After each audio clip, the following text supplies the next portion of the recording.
Is the Northern... Okay. Members, we have a quorum, so can I remind you that this meeting will be recorded and ask you to note that mobile phones should be switched off as they interfere with the recording, and tablet devices should be switched to mute. Can I remind members to declare their interest as appropriate throughout the meeting. Can I declare the meeting open to the public? Agenda item 1, have we any apologies? We have one from Robin Swan and one from Oliver McMullen. Okay. Agenda item 2, Chairperson's business. Can I advise members that Edmund Poots, Ian Millen and I attended the Northern Ireland Flying Championship at Balmoral Park last Friday, 9th of October 2015. Can I advise members that I will be contributing to an Assembly Education Service video discussing current issues in agriculture.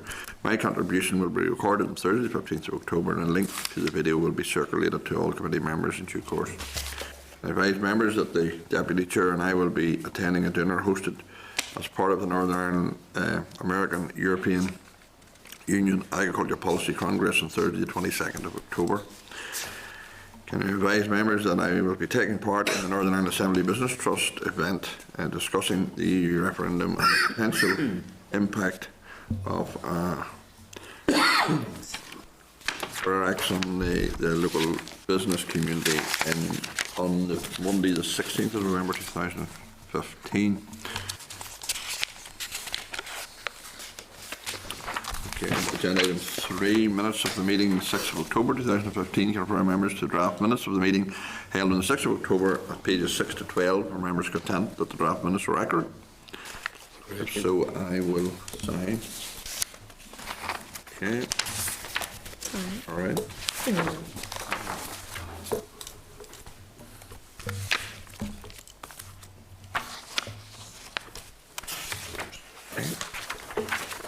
Agenda item 4, Moderator Rising. Can I refer members to Moderator Rising at pages 15 to 20. Are members content to action? The Moderator Rising is suggested on the index sheet at page 14. Okay, members? Okay. Agenda item 5, we have an oral briefing the NITSCA industry issues. I refer members to the memo from the clerk at page 22 and papers. NITSCA at table papers, the table papers pack. Can advise members that NITSCA have indicated that they will discuss the proposals currently before the EU, which will allow regions within the EU to prohibit the use of GM crops and their directives. Can I refer members to the correspondence from DARD provided on an update on these negotiations about the revision of the Official Food and Feed Controls Regulation 82/2004 at pages 18 to 20. Can I welcome Robin Irwin, Chief Executive, and Keith Agnew. You're very, very welcome. And we ask you to take up to 10 minutes for your presentation and we'll ask some questions. Thank you. Thank you very much, and thank you, Mr. Chair, for the opportunity to speak to your committee today. NIGTA, as you'll be aware, is the association representing the suppliers of inputs to the province's agricultural sector, feeds, fertiliser, and we represent the manufacturers, the importers and the distributors of the principal inputs. And our concerns, if I can lead on into the concern about the regulation that's currently on the table in Brussels relating to the use of genetically modified crops and the byproducts from genetically modified crops.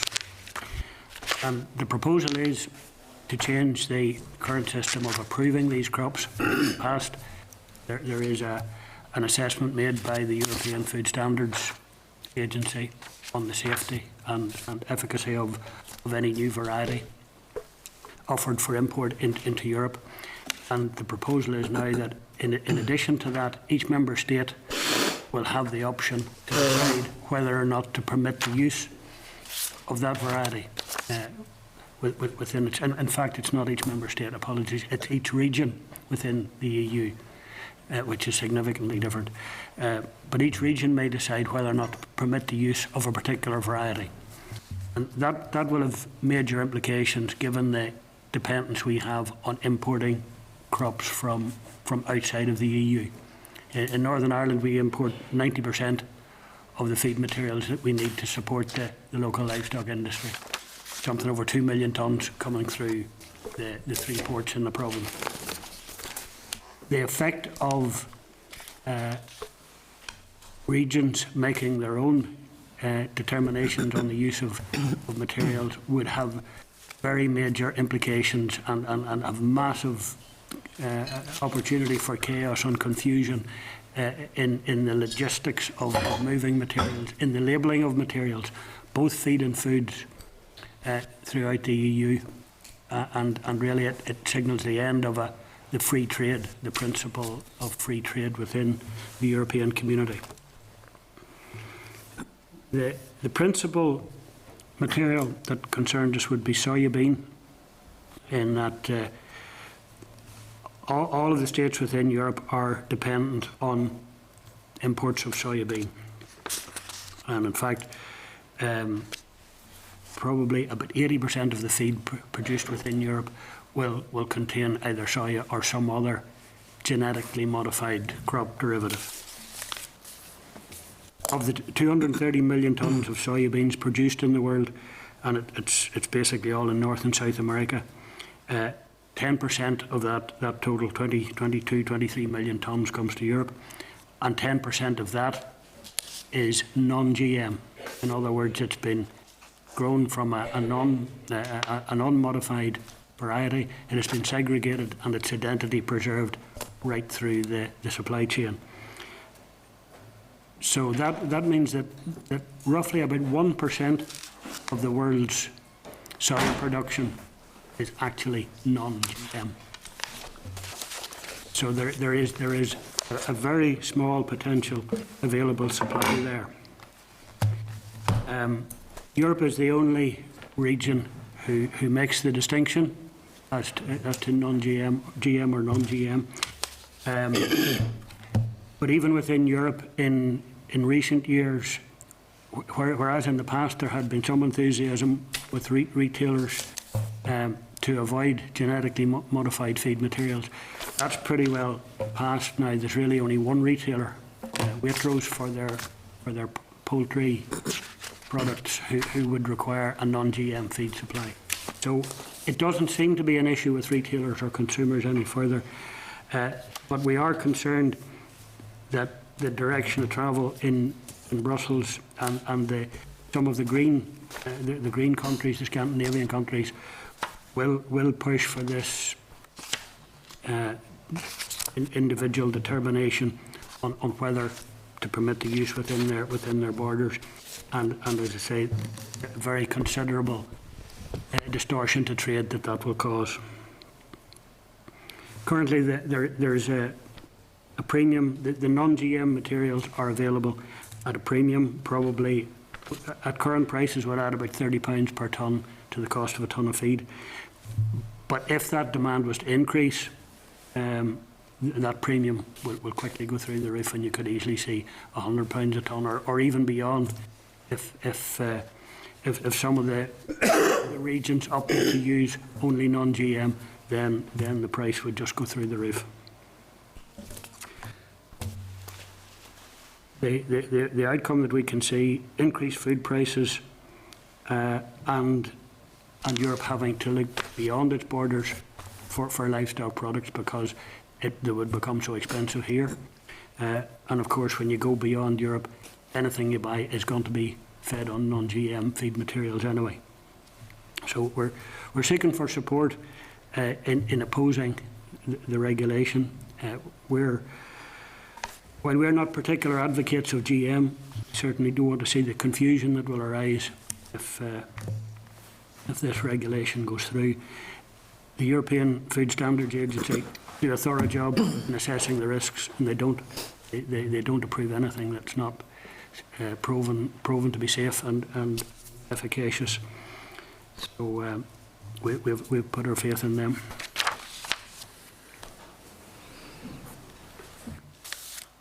I think that concludes my case on the GM issue. Okay, well, thank you very much for the presentation. Maybe you want to cover the other issues now and then before I ask questions?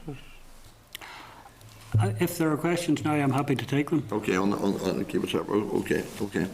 In relation to the proposals that have been discussed at Europe in this moment in time, it would seem to be rather, well, strange that they're going to let every region make their decision on this. Surely it will be unworkable in that situation. It will be unworkable. Within the British Isles, we could have Scotland, Northern Ireland, Southern Ireland, England, Wales to be together, but they could all go in different directions. Sorry, England and Wales wouldn't be together. No, they wouldn't. So potentially five different regions just within the British Isles, and There's a possibility for different views, yeah. The distortion to trade and the export sort of implications would be horrendous. One wonders why Europe are even considering that, given they're about to know those applications would arrive. I think that's probably the current situation within Europe, is that a GM variety is examined by EFSA, and then they recommend whether they believe it's safe or not. It then goes to the Agricultural Committee for them to vote on whether to authorise it or not. And that's where currently you get a standoff between some ministers approving GM, others being against it, and then the others that abstain. And that creates a stalemate, which is causing 2 or 3 years delay in approvals of GM products that are being approved in the United States and Brazil, etc., within months. And to try and get round that stalemate, I think they've then come up with this proposal to allow each region to decide themselves. But in doing that, they're just going to cause immense confusion. And the possibility will be that you'll get individual regions banning products from other regions because they've used genetically modified material in their production. Certainly seems a very strange view to take, you know. Yeah. You are concerned about this. Have you been speaking to our own minister, our own department on the issue? We haven't yet got a date in our diary, but we have requested a meeting, and she has agreed. She's agreed to meet us, but as I say, she hasn't yet come back to us with a date. And at this stage, I'm sure you're not aware of what the other regions of the UK, the DEFRA view is on this? No? I think DEFRA will share our concerns. Yes. Okay. Yeah, fairly sure they will. Yes. And I think the Department of Agriculture in the South will also share our concerns over the legislation that's been put forward. Okay. There's a few other people who want to ask a question. Joanne, do you want to ask? Thank you, Chair. Can I thank you for your briefing? I personally have asked a number of questions, both of the Agriculture and Environment Ministers, following Mark Durkan's decision to ban the growing of GM crops in Northern Ireland. Can I ask, firstly, were you disappointed that there was no consultation with the industry before the decision was made? That was a shock. It was, yeah. I think it would be disappointing that we weren't consulted. Although the current proposals that we're talking about aren't around growing, they're about the use of products or byproducts from GM crops. It certainly is setting out a stall that we felt that there should have been some consultation over. Okay. Because the reason I ask at this point is that in this building we tend to have consultation followed by consultation, consulting practically everything, and very little happens quickly. So I was concerned by the responses to my questions, which revealed, and my question to both ministers, that there had been no industry consultation. So I think your word shock, Robin, is quite significant with that. And I suppose it shows to us a mindset that worries us a little bit with relation to GM. Most states would be prepared to have an open mind. In the south of Ireland, they're actually trialling potato varieties, which would have an inbred resistance to blight, which potentially a major benefit to the industry. But it would concern us that our local farmers are denied the option to explore those technologies. A note, the chair had asked you, had you met with the minister yet? You haven't been able to, the agricultural minister, you haven't been able to secure that date. The agricultural minister told me in response to my questions that I had submitted that she feels this decision will have little impact, were her words, on the industry. So what's your opinion on that view? We're much less concerned about the ban on growing GM crops within Northern Ireland than we are about the issue in Brussels on the imported materials. That is the big issue for us. That's a major concern. Imported. Okay, thank you. Thanks, Chair. Go Warren. Yes, Chairman, I welcome the presentation and an explanation of the situation. I have to say I did urge some caution to the Minister. I'm big enough to be able to say that. I says, you know, the reality of the world is that animal feedstuffs that are imported do contain GM products. So the question then is, have your organisation made formal communication with the Minister and had a meeting with him to explain this differentiation between having GM product grown here vis-a-vis the EU argument about differentiating between the regions, giving them some discretion in relation to the imported foodstuffs, because I can see a nightmare developing, Robin. So what's going to happen? I do sense that right across the EU, while there are politicians of a green colour who want to restrict or close down that option to use GM, the reality probably will prevail in that it is recognised that it's a totally impractical proposal. But we can't take that for granted. I think we need to use every avenue to have that view enforced. And can I ask, Rob, have you formally requested a meeting with the DWE Minister and his officials? Because I think that's important. We did have the opportunity, and we spoke to the Commissioner when he was here a few months ago, Commissioner Hogan. Okay. In terms of the reality of your 2 million tonnes of imported material, I take it this mainly coming from North America? North and South, yes. North America. And of those imported feedstuffs, how long has GM product been part of that established trade? Probably at least 20 years. Okay. And has there been any concerns raised in the past, or any fears or anxiety about the quality or otherwise of the materials you've been importing? No. And lastly, can I ask what's the current price per tonne Of you're charging? well, I noticed you talk about that there's been on the other page, you talked about foodstuffs are cheaper in Ireland. Is it £58 a tonne less than? yes, than the peak probably 2.5 years ago. You're probably talking a typical dairy ration onto a farm of dairy nut. It's probably somewhere in the region of about £200 a tonne. Yeah. Does it make sense to feed freezing cows 3 tonne of meal a year? 3,000 extra litres? That is very dependent on the yield that you're getting out of that freezing cow.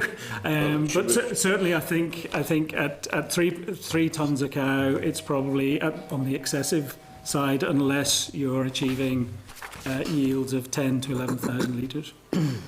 I suggest that it's not economically wise to be feeding 3 tonne of meal. That price per tonne for an extra 3,000 litres to have an animal almost unable to walk. But thanks, John. Okay, so is there any countries in Europe that are actually growing GM crops? Yes, there will be, and I can't list them to you, but As yet, has there been any? not as I'm aware on a very No, I large wasn't scale, aware. Not commercial on a basis. large scale. I think at the moment it's still the licences being given out are still for research and development purposes. Yeah. Certainly the Republic of Ireland, I think possibly Italy and Spain have applied Italy for. certainly one. To Yeah. look at it? Yes. Okay, that's okay. Ian McRae. As someone sort of new to this committee, I'm sort of very quickly finding or trying to find my feet in that sense.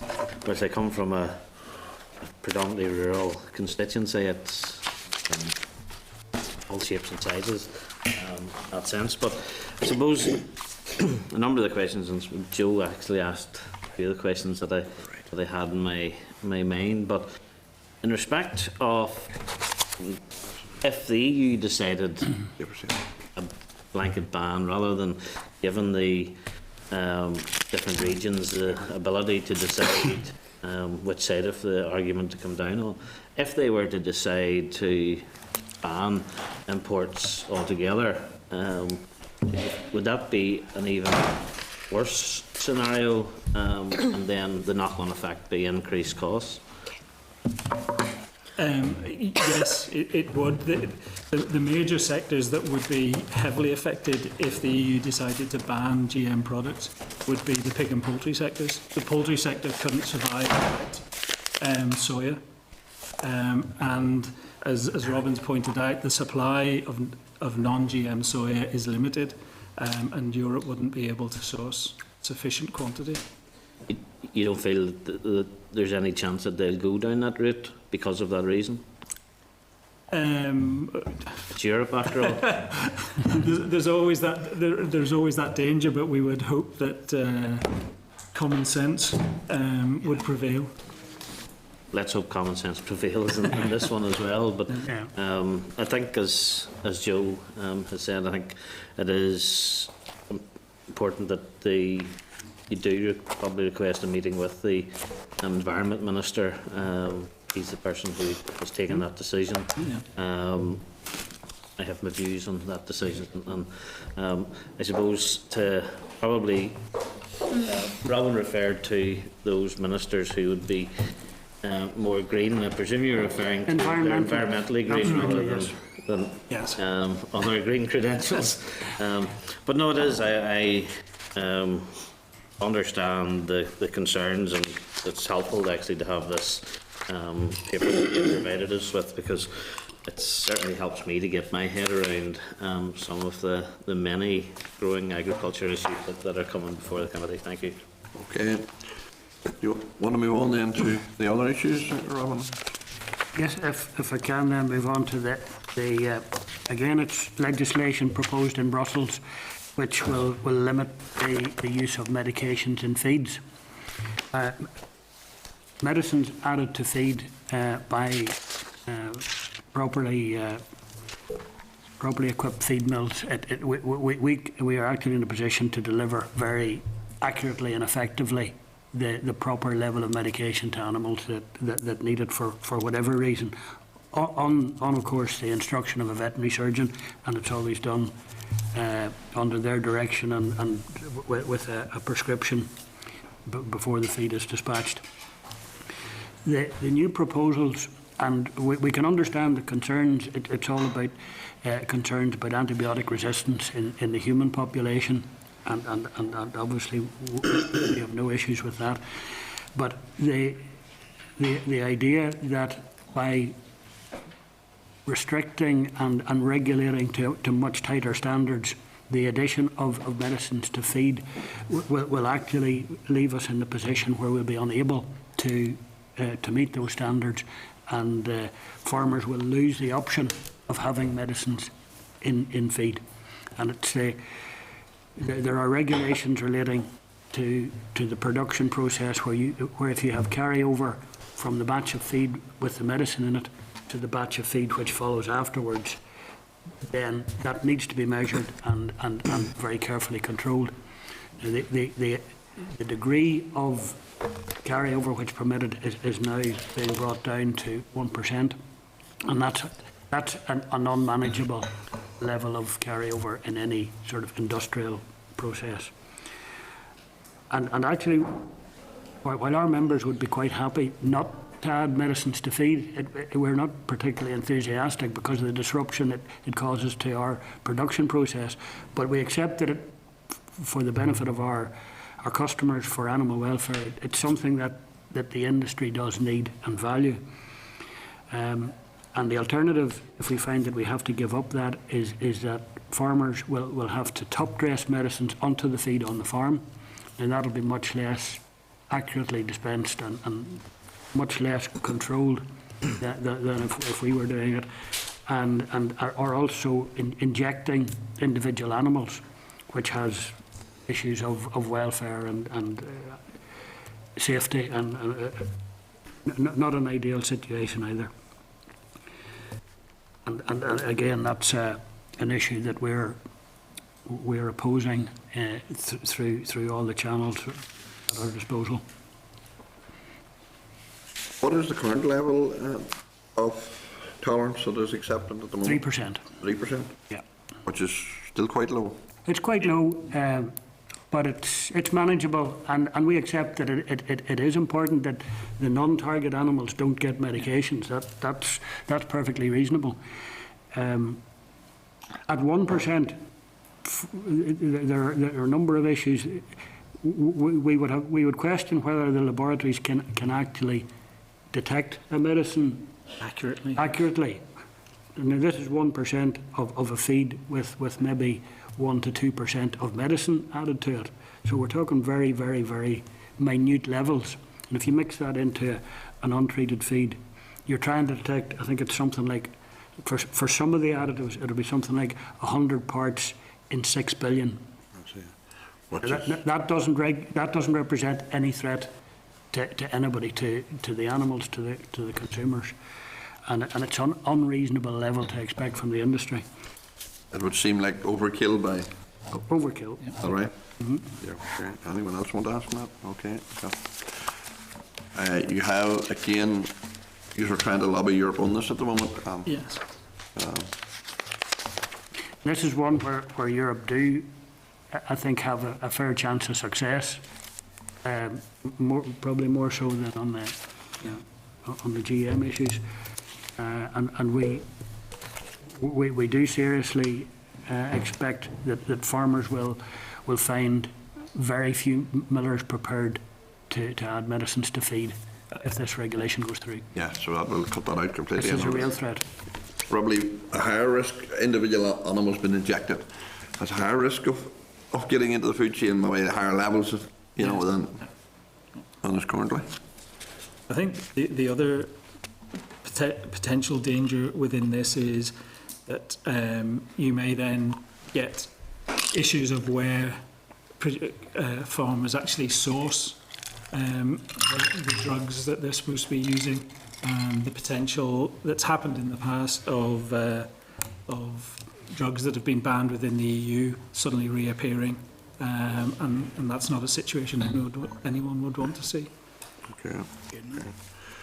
We as a committee will write to the Minister probably and write to DEFRA on this to raise the issue. Is that okay? That's great. Ian? Thanks, Chair, and thanks for your presentation today. Question.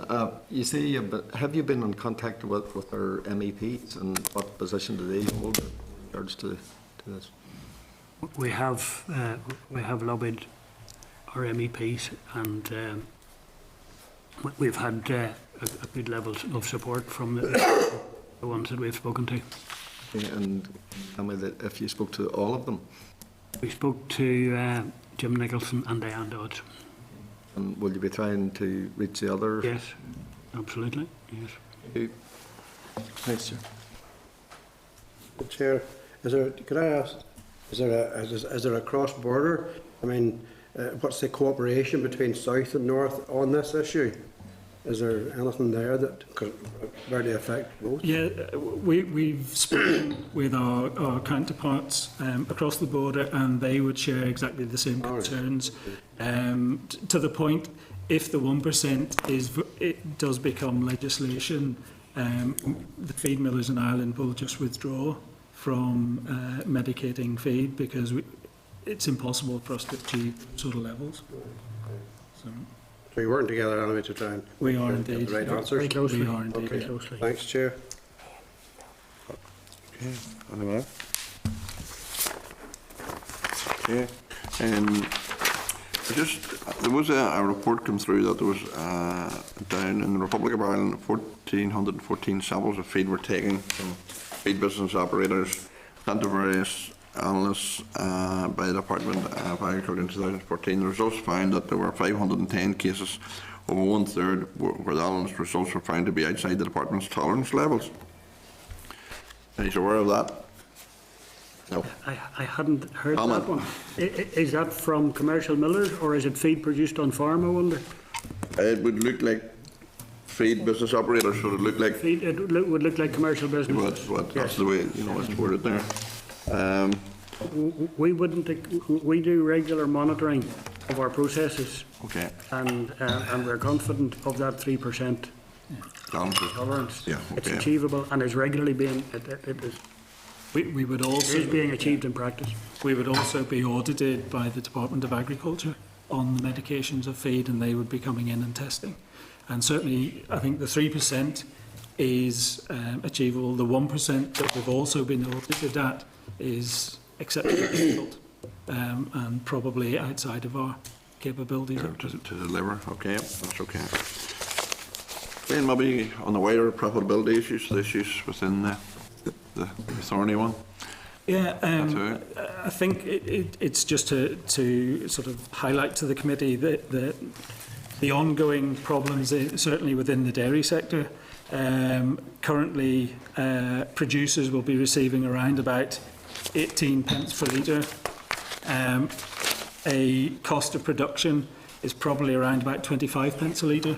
So you can understand the difficulties that they're having.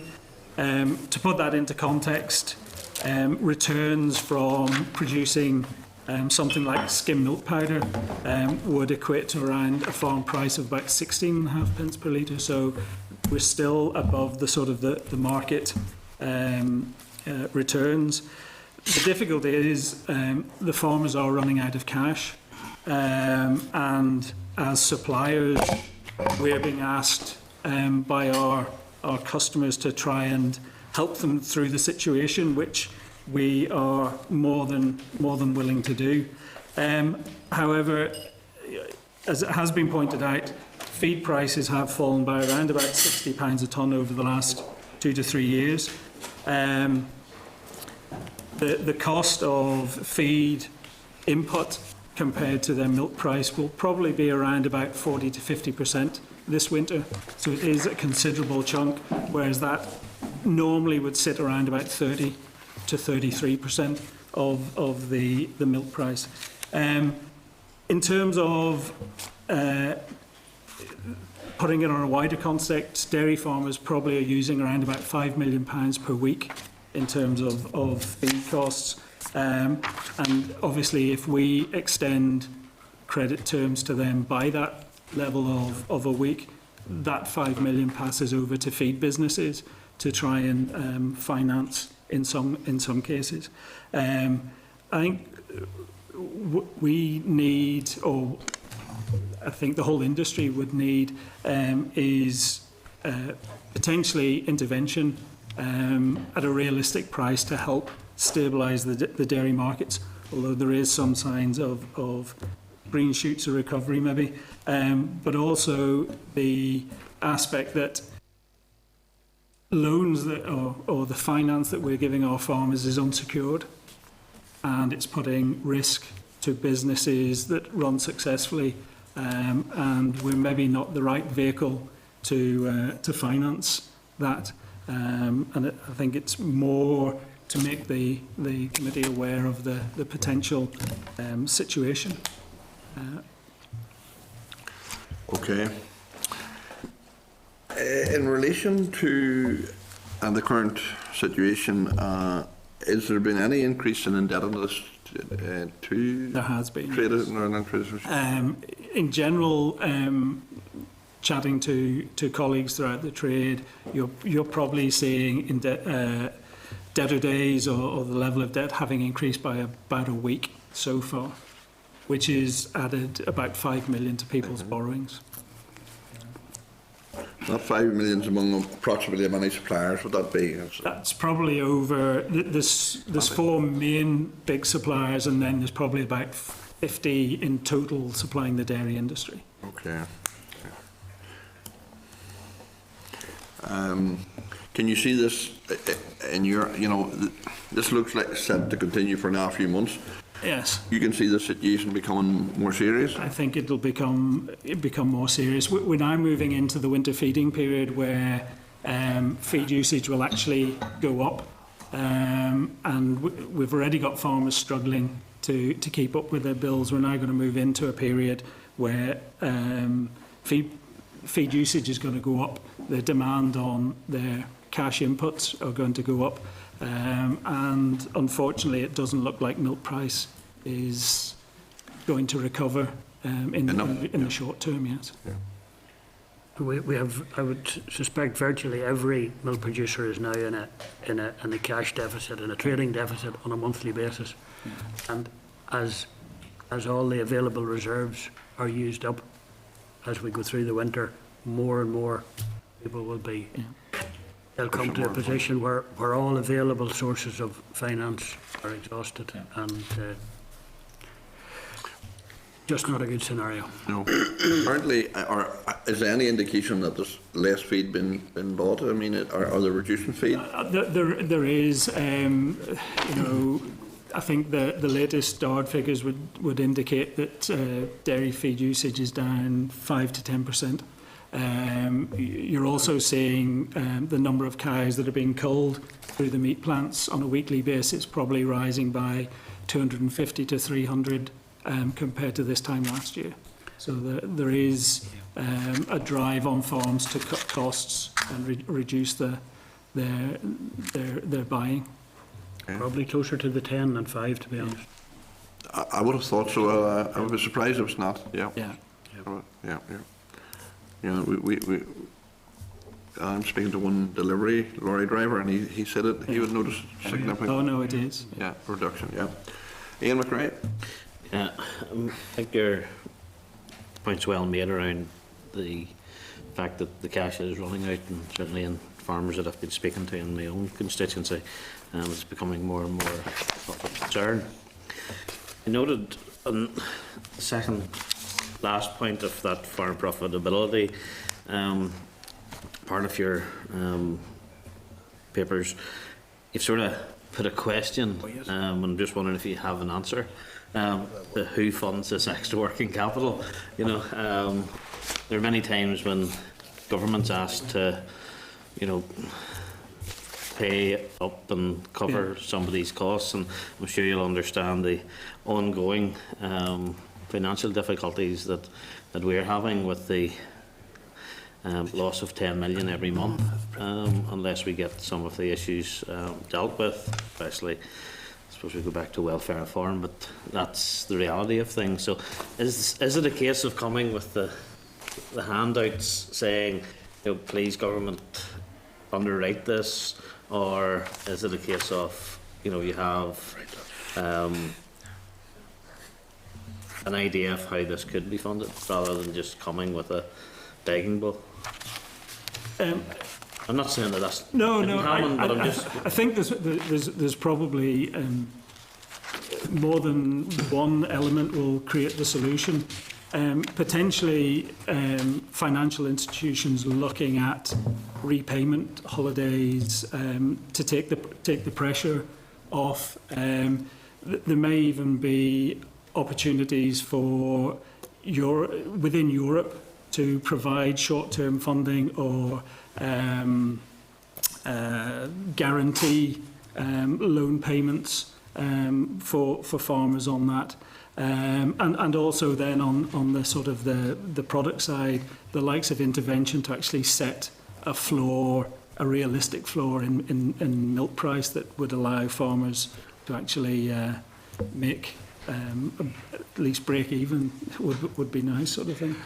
I think that's where we really want to see the public funding going into supporting the market, and intervention is a very effective tool, and that really would be key to getting that price moving up to a viable level. As an industry, we not particularly willingly, but in spite of ourselves, we're funding a certain amount of it. We're looking for the bankers and the other finance providers to step up and take their share. Given that, you know, it is reality that in the short term, the milk prices aren't going to, Yeah. you know, restore themselves even to a break-even Yes. point. So are there ongoing negotiations, discussions with financial institutions, with Europe, and indeed with our own ministers around any chances there are of getting some kind of intervention? We meet with our minister tomorrow morning again on an industry grouping which will involve the supply trade, the finance sector, the dairy processors, an industry-wide grouping that she's brought together pretty much on a monthly basis to monitor and try and find solutions. Do you currently find that the feed businesses, the feed suppliers, are under a lot of pressure as the farmers are at the moment, or are they still managing okay? I would say we're all under pressure. Probably not under the same financial pressures as our customers are. There's probably no question about that. But we are. The difficulty is that we're getting it pushed back towards us, and we only have limited resources to take to help out. Does that mean that feed businesses are quite profitable? They're able to stand against that? I think in terms of that, we are constantly be driven to improve efficiencies and take out, and certainly our inputs, the likes of raw material costs coming down, fuel coming down, has helped us to maintain an element of profitability, but we are struggling as more and more debt gets pushed in our direction. Okay. And we're very much like farm businesses in that we have invested heavily to get the economies of scale and the efficiencies. And a lot of these businesses are family owned, and some of them totally family labour. They have a limited ability to soak up this, the cost of this additional credit. And they will come to the wall just as quickly as the dairy farmers will. Yeah, if the thing gets bad enough, yeah, it gets that Yes. situation. Yeah. Because Okay. we're still on the thin end of this wedge. We have a long winter ahead of us. Yeah, and probably spring, winter and spring probably. Yeah, 'cause- possibly, yeah. Yeah, possibly. Okay. Edwin Poots. Yeah, a lot of the agricultural producers would have thought that the cost of meal has actually come down more slowly than the cost of the inputs. Therefore, the grain prices have fell quite dramatically over the last number of years, and they thought that there was a very slow reaction, particularly last year, from the meal compounders. And was there a particular reason why that was the case? Current pricing reflects pretty much exactly the cost of grain and current feed material prices. What we do find, and the same effect is seen whether markets are going up or coming down. We tend to buy on long-term contracts, sometimes 3 months, sometimes 6 months. When a market increases, when a market's rising, those forward contracts protect our customers from the worst peaks in the market. When markets come down, it delays the implementation of those decreases. So it's farmers gain a lot more on the up than they lose on the downs, is what I would say. And is the current profit margin building into it potential for non-payment from some farmers? Thus, the farmers who are going to keep going and pay up are almost like paying an insurance policy for the meal companies, for those who will go to the wall. It would be nice to have that sort of insurance built in, but reality is, It's not. in a 10% reduction in the marketplace, their feed business is highly competitive just at the minute, in that everybody wants to keep their facility filled. If they have capacity for 1,000 tonnes a week, then they need to produce 1,000 tonnes a week. So Yeah.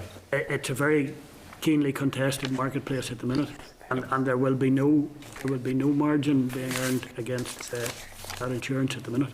Yeah, I agree with your analysis, by the way, on GM crops and medication. And GM, the horse is already bolted, so it's just absolute madness to try to get the material which isn't GM. It's hugely expensive, and the animal feed one is. Particularly, I think the poultry sector would just be absolutely crazy, and given the size of the poultry sector in Northern Ireland, again, we really need to be taking rational decisions on these issues. Okay. Okay, thank you very much. We will, on the that issue, in a couple of issues here, we'll write especially to the Minister, I think, on the drugs issue. I think it's very important and to differ. But there's some tolerances allowed. You know, there's similar tolerances we already have. There's an issue, maybe some members only arrived in around the tolerance levels of drugs and feed, and it will cause use. You know, it'll leave you unable to administer drugs and feed if this goes ahead. So it is a serious issue.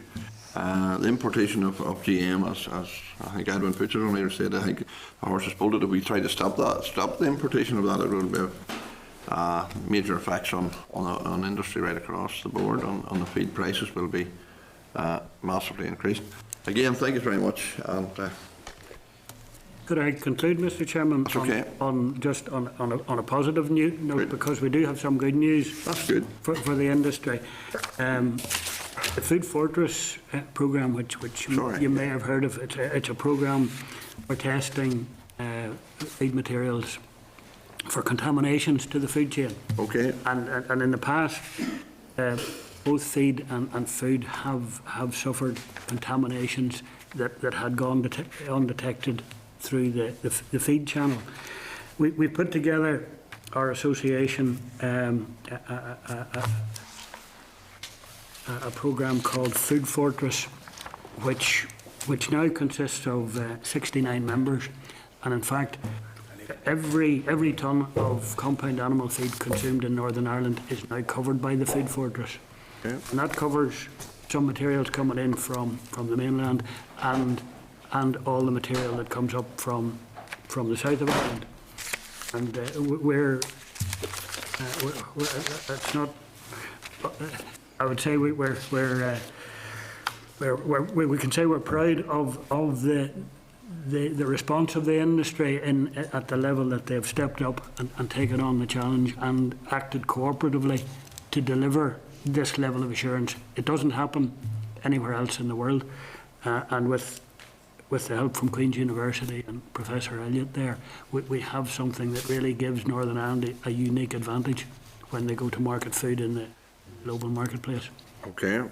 Well, that is positive, and actually the committee here is going to visit Queen's and speak to Professor Elliott on the 17th of November. So. Oh, well, I'm sure he'll tell you all about it. Yes, so that will be interesting. Okay, that's very good. Any other questions, members? Okay, again, thank you very much. Thank you.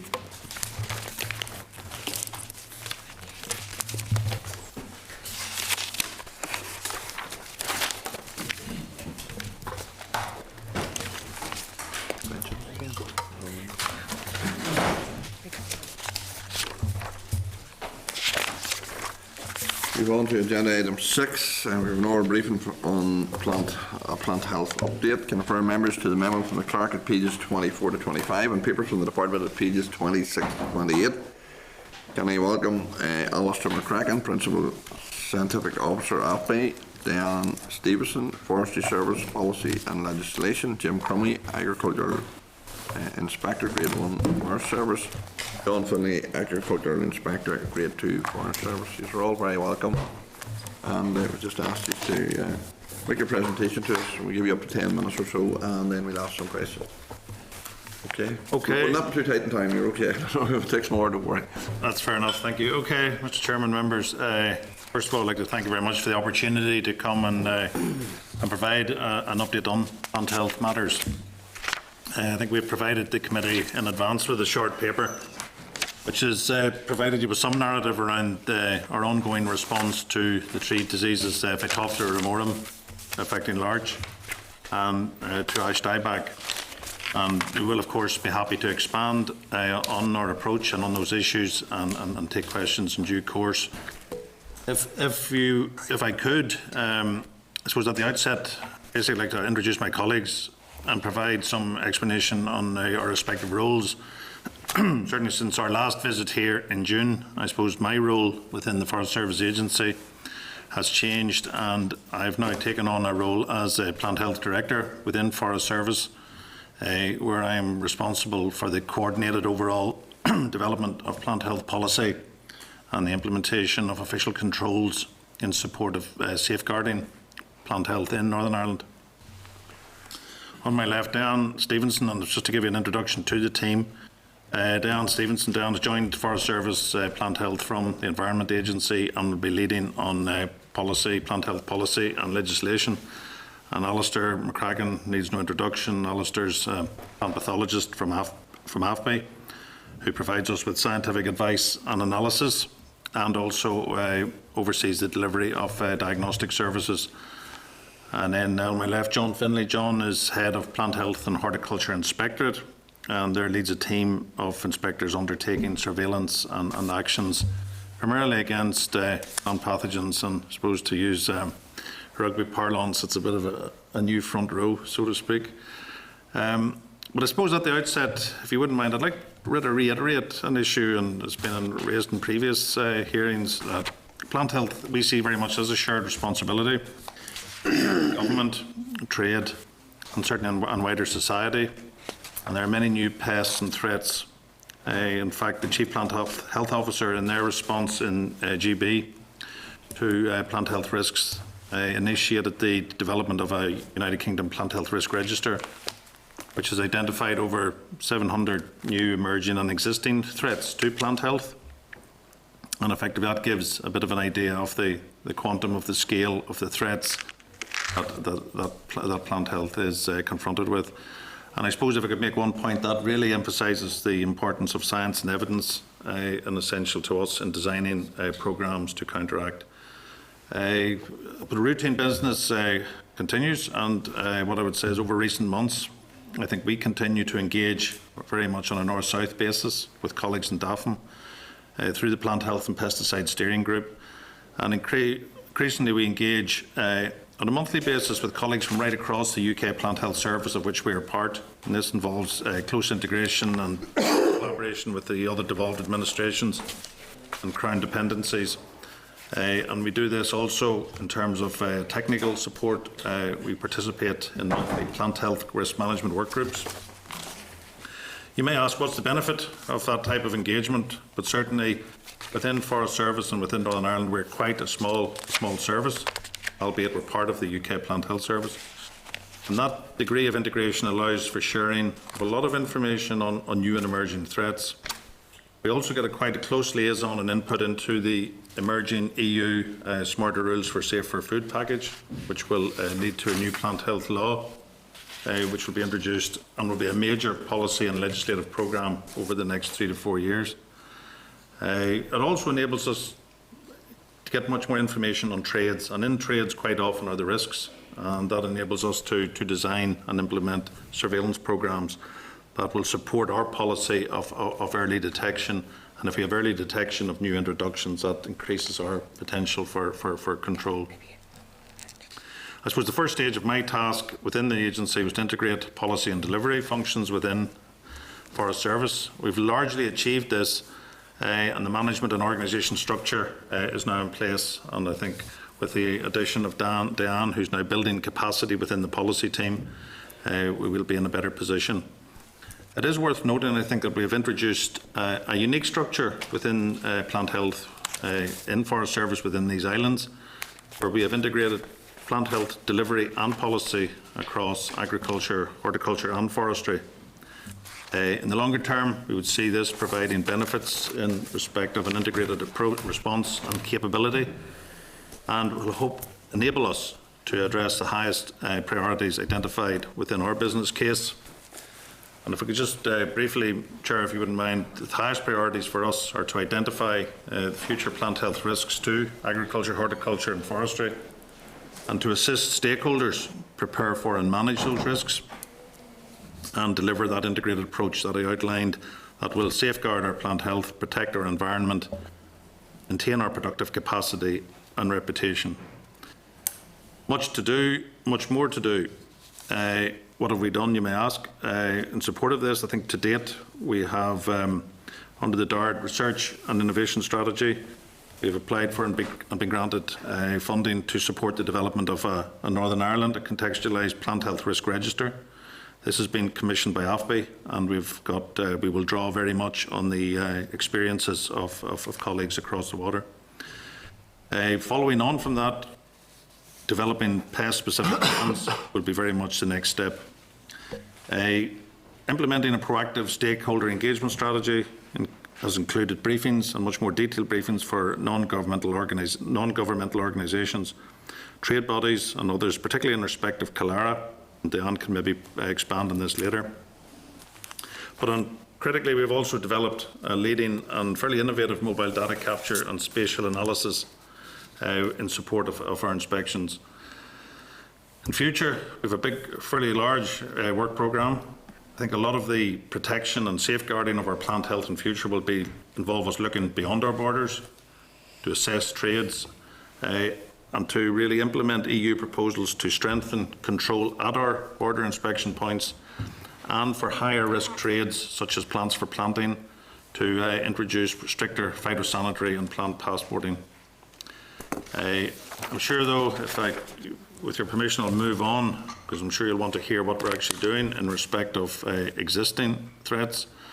And perhaps if you wouldn't mind initially, and I think it was an undertaking we'd given to the committee in June to come back and provide an update, and perhaps another innovative collaboration that we've taken forward with colleagues in DAFM.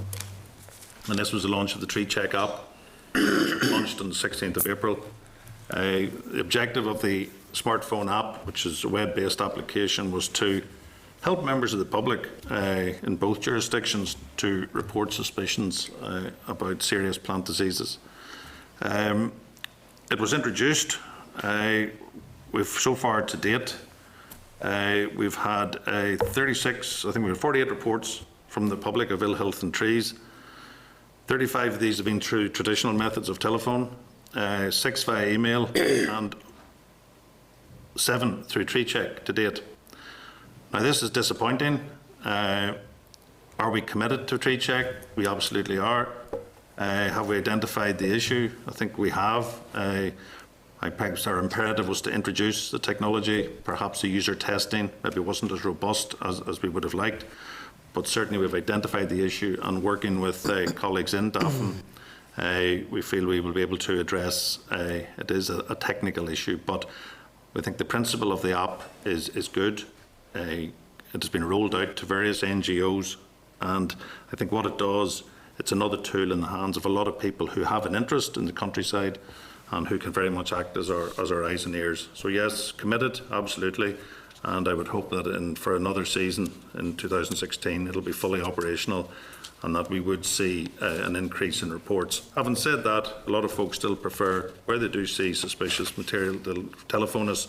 I think that's a recognition of a good relationship, I think, between local inspectors on the ground and the general public. Perhaps maybe if I just give you a quick update on Ash Dieback. Okay, yeah. And then we'll happy to take questions.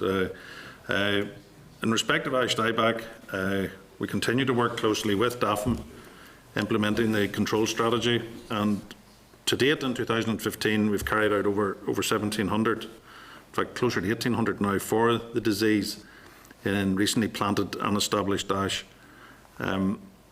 Perhaps maybe if it would be helpful, Chair, for members, John Finlay has a map which perhaps the drawing on our sort of spatial analysis will give you an idea of the extent and the breadth of our survey for ash. And maybe John, if you provide a bit of explanation around that. Okay, thank you, Chair. As Jim's pointed out, we have leading sort of spatial and data capture abilities. And this is especially important when you're dealing with something like ash dieback, which actually occurs on a landscape, what we would call a landscape scale. What you can see there are, on the green dots, the inspections that we've carried out to date in 2015. Since the first outbreaks of ash dieback in Northern Ireland in November 2012, we've carried out an annual programme of inspections, and that has continued right through to 2015. 2015, Jim, so carried out about 1,800 inspections, and that takes us to over 6,000 inspections for this particular disease since it was first found here in Northern Ireland in November 2012. The inspections are risk-based, they're targeted. We go back around previous outbreak sites that we've confirmed, you see them there in the red triangles, and carry out detailed surveys around those previous outbreak sites. The aim of that is really to detect whether there's any evidence of the disease having removed or moved from the infected planting, which we remove, to ash in the immediately surrounding hedgerows. So we've carried out that process. We're nearing the end of the programme, which will finish up about the end of the month. Currently, we've confirmed 91 infected recent plantings, and by confirmation, that includes the issue of a statutory plant health notice and the removal of the infected trees. So up to date, we would have removed about 96,000 infected ash trees. And these are recently planted trees. It's important to emphasise that. These trees were introduced, brought into Northern Ireland, and linked effectively to imports from continental Europe where the disease was widespread. So far, moving on to really this season, I say we confirm a site when we've infected site when we take it right through the process and issue a statutory notice. But we have a number of sites effectively in that process, so it'll not finish at 91. There are, as I say, a number we're working through at this time. Those are all have been planted within the last 7 years. By taking out those recent plantings, what we aim to do is reduce and to do away with the source of infection, the inoculum, and therefore reduce the likelihood of it spreading to ash in the wider environment. Okay. Okay, if you're happy enough. It's okay. Thank you very much for your presentation. Given that, I've probably mentioned this in time past, but given the fact that most of the ash dieback has been got in young saplings or in young trees planted, I'm not saying this was your decision, but and given the fact that across Europe there was a lot of ash dieback, one would have thought that we shouldn't have been importing ash. We shouldn't have been importing those trees in the first place. We ended up with a problem that it's probably of our own making, isn't it? I think perhaps it's, Alistair, if I could maybe guide you, because I think the timing here is quite important in when this disease was actually recognised as a pathogen. Okay, and when these trees were imported, type of thing. Yeah, okay. I mean, the trees, our first, as John said, our first diagnosis was November 2012, but we certainly are looking at evidence that those trees had been imported several years, well, certainly a number of years before that. So before the disease became evident, it probably was present and developing. But certainly our evidence and the evidence coming from, we're working with a group in the University of Cambridge, that the likelihood of ingression on aerial-borne spores is very low. So the disease was introduced on young plants that were brought in. What I actually mean is, we were, as the government, we were aware of ash dieback being a major problem across Europe, but we still continue to import trees, which in effect created much of this problem. Am I right or wrong on that? Or? I think there's certainly hindsight is perhaps it is perhaps what if we knew now about the epidemiology and how the disease has recycled and how it expresses itself and its life cycle. I think that we are in a situation where we have open trade. I think this is one of the issues that perhaps I've alluded earlier to. The Smarter Rules for Safer Food package is looking at more process depending on the risk, because a lot of, and John mentioned earlier about it's a risk based. I think very few people saw the risk from planting ash, which is it's ubiquitous. It's the source of the ash, the provenance of the ash is an issue, in that it has subsequently been determined that on our findings and on our surveys, I think 91 of the sites have been in plantations that are recently planted. Yes, that has been a material that has been imported, and yes, there's been what we would hope for has been a fairly robust response. Can I give you a guarantee that it'll be successful in eradicating it? No, I can't. If we could have had no ash importation, it may have prevented the type of spread we have seen on these recently planted sites. But I think, as Alistair's point is, even notwithstanding that there is the potential, and the modellers who have looked at the deposition of spores from a number of diseases do see that there is potential for spread across Europe, depending on wind flows and weather flows. So yes, in trade, and I think that's something that certainly the review of the plant health biostrategy within the GB has identified is very much a focus in the future. I think on high-risk trades, I think we'll see more regulation around plants for planting, plants with soil, and perhaps an ongoing regime for produce. But I think we've got issues around passenger baggage. There's a raft of other routes, and there's a personal baggage concession at the moment, which I think is currently being reviewed. Okay. We're aware that there's an effort in Europe into finding strains of ash that are resistant to disease. Do you know anything about that, or how's that coming on? Yeah. There are a number of major experiments. DEFRA is running an experiment where they planted almost 250,000 ash trees in a heavily infected area to try and see if they could identify strains or ash genotypes which were resistant. Obviously, in countries where the disease is established, one of the things that the scientists are doing are looking to see if they can find individuals. The success rate of that has been very low, partly because the genetic diversity of the ash population of Northern Europe is actually quite limited. So there hasn't been a huge success in that. There's certainly been one or two individual genotypes that have been identified that appear to have less susceptibility, but not a really strong resistance. And we're still hopeful, but I'm not sure that that's going to be the thing that saves our ash in Northern Europe. Maybe just follow on from that, and we had a recent visit into Northern Ireland from Thomas Charistis from the University of Vienna, who would be probably seems pretty much an expert insight into ash.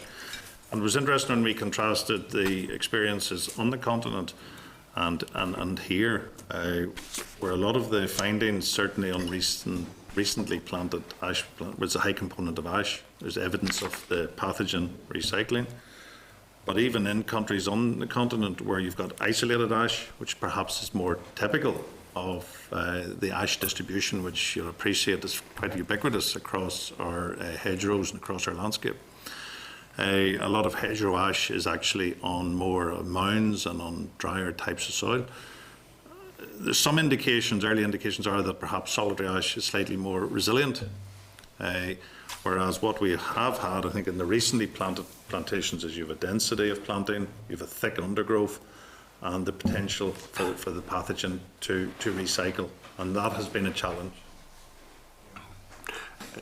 Has it been identified in hedgerows as yet? I think dieback, has it been identified in? Ash dieback? Yeah. What we have, and I suppose this is to be ground out and finished out in this particular season, Yes, we have evidence of ash dieback, certainly in ash in a hedgerow adjacent to a previously infected site. Is that unexpected? No. Is it a cause for concern? Yes. It is something that will lead us to further investigation, and certainly around that type of site we will increase our surveillance, and John's team are actually using this type of geospatial data to plot out, and as far as possible we will certainly assess ash in that wider area to try and give us an early indication if there's any evidence to confirm spread to the wider environment. Because I think, as shared with the committee previously, in the event that we have established ash dieback in the wider environment, then that would effectively lead to a policy change. Okay, Edwin? Thank you, Chair. When do we stop importing ash? Sorry, John, if you remember. Legislation brought in after that, that first finding in November 2012, so it was late 2012, and that's been the case ever since. So there's been no ash effectively imported into Northern Ireland since that time. And as long as the dieback been available or been evidenced in Europe? In Europe, you can trace it back probably to sort of the early 2000s, but the key point, and it's maybe a point the chairman made, is it wasn't identified as the particular pathogen that causes ash dieback. It was something that effectively, what they call morphologically, if you looked down a microscope, it looked exactly the same, but it was only when molecular techniques, genetic fingerprinting, if you like, was able to distinguish between it, that the actual ash dieback pathogen was able to be identified. And that's the crux, really, of why this disease circulated in Europe effectively, and legislation wasn't brought forward earlier. It strikes me important ash, a bit like important sand to Saudi Arabia. You know, I know at home that every year I have an ample number of new ashes are springing up with voluntary, and certainly it's, find it remarkable that we're importing large amounts of ash given the amount of ash that there is here in Northern Ireland. I mean, a lot of that is really down to, I suppose, industry structural issues, in that it's scale of production, it's uniformity of production, and but by nature, just continental countries are set up to do that, and do that very efficiently and at cost. In terms of your site analysis, you said they were targeted? Yep. Yeah. I'm looking at the map here, and, for example, in County Armagh, South Tyrone, yep, about 120 inspections there.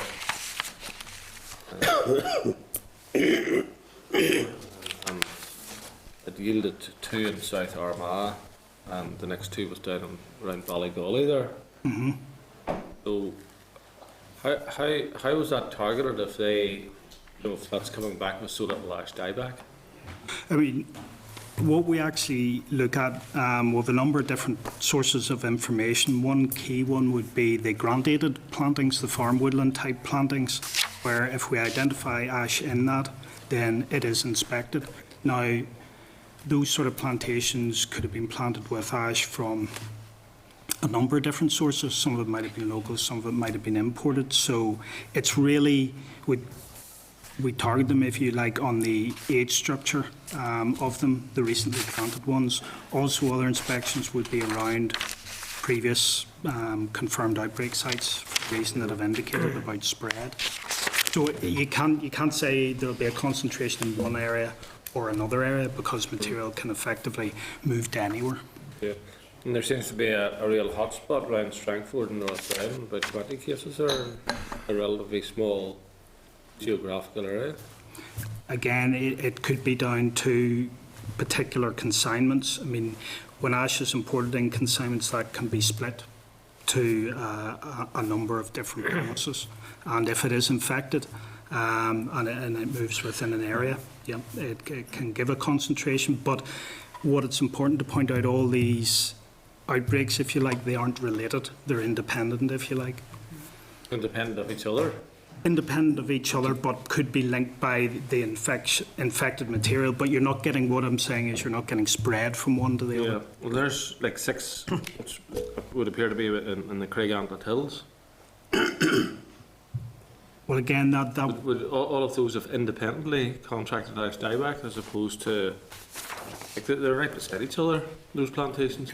probably the scale's a bit deceptive there, but would be confident that effectively it would have been infected plants that caused those infections rather than any spread within them. You probably may have a number of plantation sites, even on an individual's holdings. What we don't find generally is that we've got wholesale or large-scale pure ash stands. Generally, ash is a component of maybe a mixed planting, or shelter. Some of the ones that I think you referred to in South, there's quite a concentration in parts of Tyrone there, but that probably is along a roadway, a new road, where contractors were inclined to plant. You Well, it referred looks there. like it on Ballygully Road, yes. Yeah, where you get very large amounts of ash saplings imported for rapid contracts along roadsides to stabilise embankments. So that's, we don't want to really go into an analysis, a critique by sites, but effectively a lot of these sites are farm-based. But I think the interesting point from our point of view in looking at the science of Killara, and I suppose where a lot of the members of the public are concerned, is that it's ubiquitous, it's through the countryside, it's everywhere. People do ask us the question, is ash likely to vanish overnight or in the next 2, 3 or 4 years? I'd have to say, we would certainly not, we wouldn't see that scenario. But it's not really everywhere. There's areas where you could drive 20, 30 miles where you don't have ash dieback. I mean, that And there's is, other areas you like that Craigantlet one, you'd have a dozen cases probably within 4 or 5 miles of each other. But I think the really important point, this map is a reflection of what was imported, and this is not a disease map as such. So that if you were looking at an infectious disease and you had a foci which was then spreading to other areas around it, you could be drawing conclusions from the fact that you were getting a concentration in one area. What this is a reflection of is that plants brought, perhaps those all actually came from the same consignment when they were brought in, so it's a reflection of what was brought in rather than the disease. Yeah. Everything you've said, by the way, kind of contradicts what was said to the chairman earlier on in the meeting, whenever we were talking about the importation of ash, and the suggestion that, well, it could have got to Northern Ireland in any event. It would appear that the only sources that you've identified have been sources that have come from the plant. It would be speculative to say it would be wrong for us not to say it could have. You can't say it did or it didn't. Well, it didn't. It came from the imported plants. You've established that. It could have came eventually, but it hasn't. That sources came from the imported plants. And suppose we did wait for 10 years until the disease arrived here before we decided to build a fortress. And on hindsight, that wasn't the wisest thing. Okay. Chairman McCarthy. Yeah, Chair, thanks very much for your presentation. 2012 was the last that was imported, isn't that right, you said? 2012? Mm-hmm. But yet you have 91 recent incidents. Will that continue, despite the fact that you're not importing anything new? Yeah, I think there's 91 incidents to date, and a number of these sites would have been part of a general surveillance and follow-up programme in previous years. The inspectors have gone back to sites maybe adjacent, and as members said, there are sites that are adjacent to other sites. So perhaps as part of the surveillance, inspectors are returning to sites, and it may well be that the pathogen expresses itself the following year. Perhaps it has recycled at very low levels within a plantation, and it could be in the following year that it will start to express symptoms. So, but continue then, indefinitely? Within a number of those sites, there is potential for that. Yeah. That's why we're for programme of eradication, where we have findings. we will remove it. If we've no findings, we won't remove. It's not a blanket removal of young ash plantations. It's on the basis of evidence and the symptoms. But where we return to a particular site, maybe in a subsequent year, and we uncover it, then it is treated as an infected site. So it's a cumulative. You may not have imported any ash 2012, but a site that was clear in 2012 may not have expressed its infection until 2014. Yeah.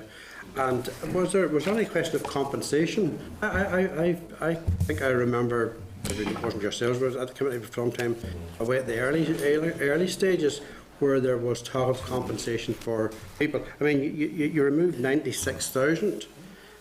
Somebody has had to pay for those at some stage, and because of this, they were removed.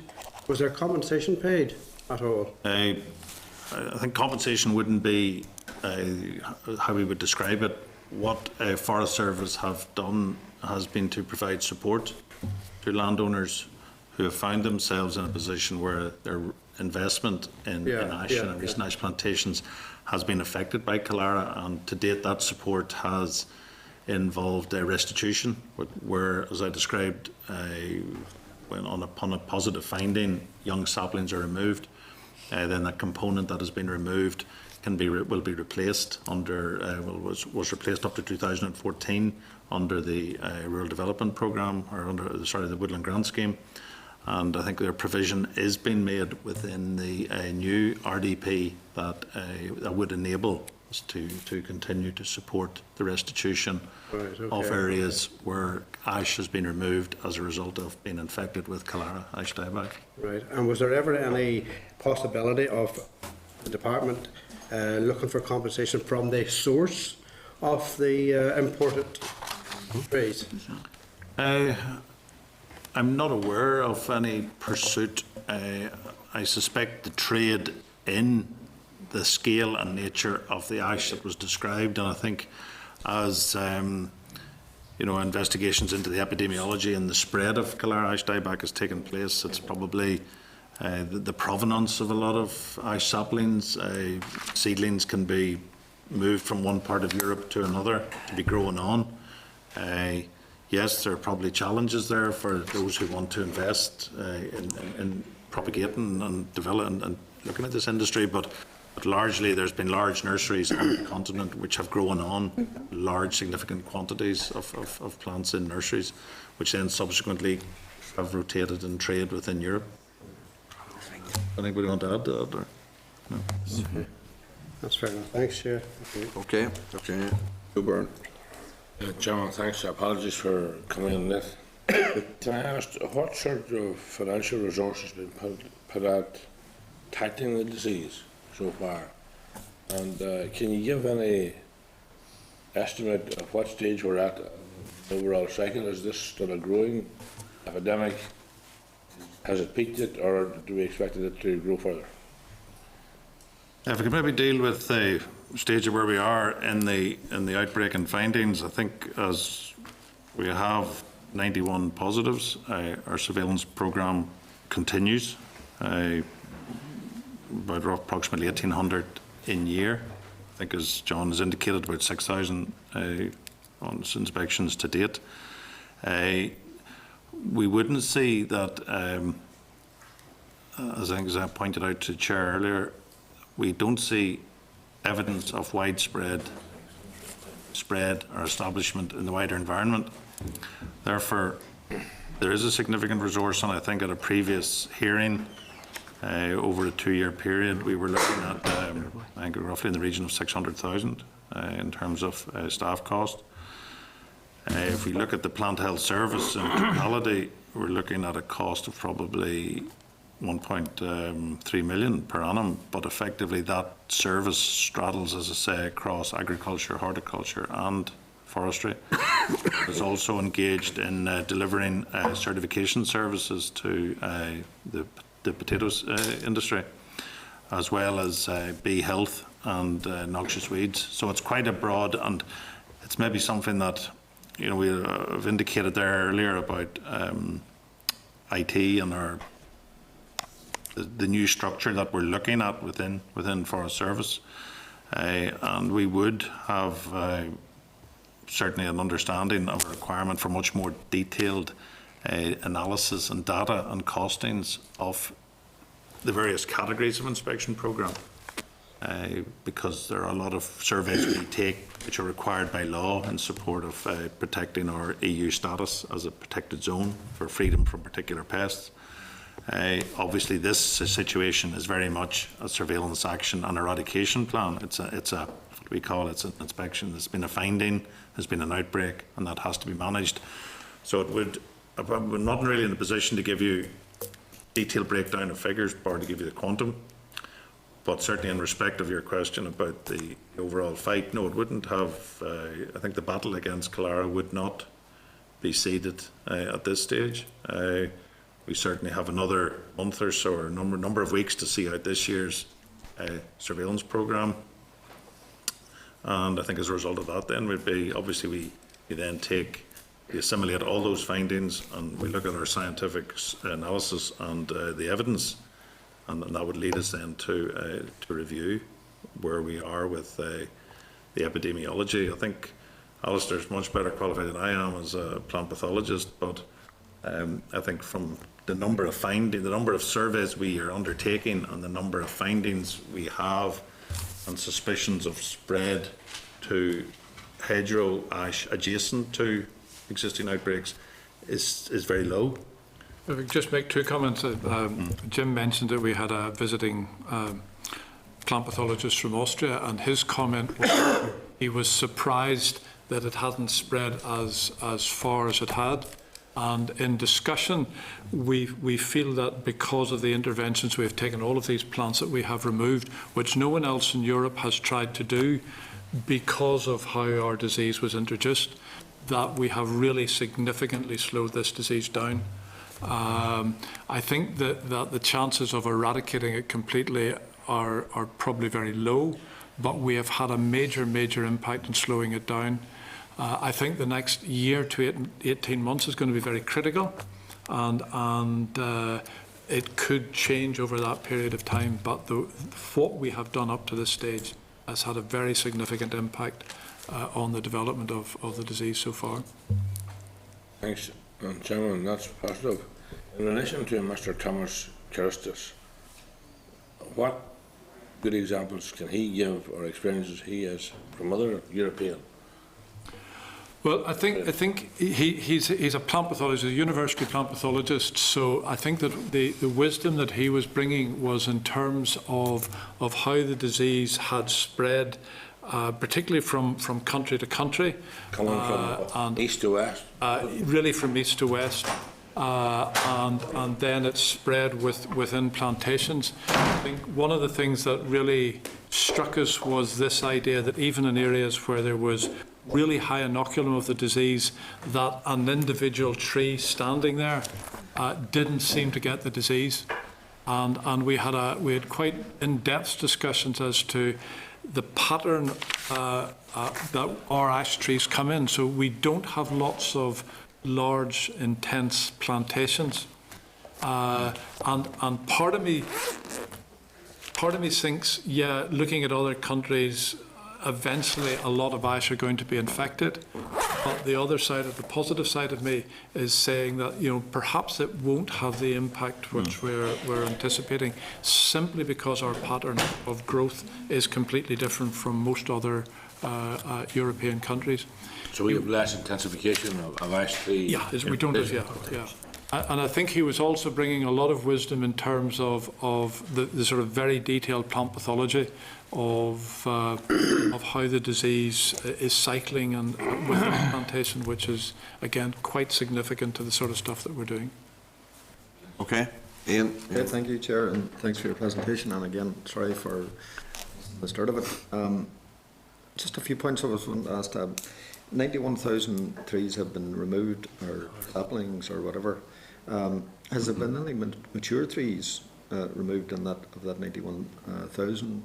And also there, how have you gone about detecting the trees that have been affected? So have you had assistance there from from local farmers or from local knowledge on the ground? How did you get all the knowledge that you have here?